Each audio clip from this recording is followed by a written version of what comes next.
Hello दोस्तों, स्वागत है हमारा यूट्यूब चैनल में। तो देखिए फ्रेंड्स, आज का जो खाना है चावल के साथ मछली बनाया है। और कैसे बनाया मैं रेसिपी इसीलिए नहीं देखा पाया कि हम लोग धान काट रहा है और इसीलिए धान काटना चला गया था, इसीलिए मैं रेसिपी नहीं देखा पाया। तो थोड़ा माफ़ करना, और चैनल पे नया है तो सब्सक्राइब करना, कमेंट लाइक करना और हमको थोड़ा सपोर्ट करना दोस्तों। तो हम खा कर बताते हैं कैसे लग रहा है आज का खाना। चलो खाओ।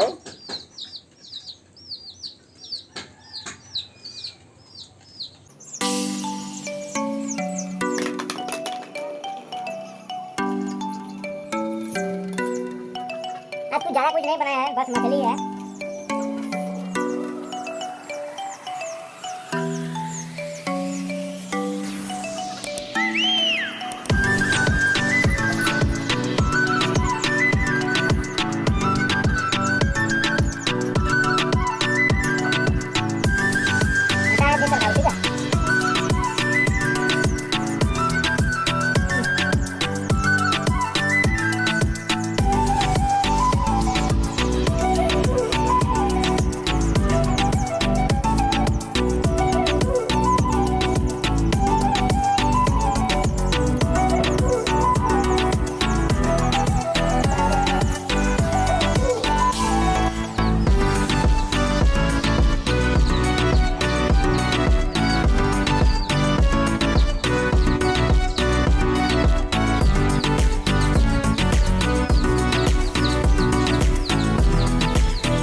तो आज का खाना बहुत टेस्टी लगा दोस्तों, और आप लोग को कैसा लगा कमेंट करके ज़रूर बताना।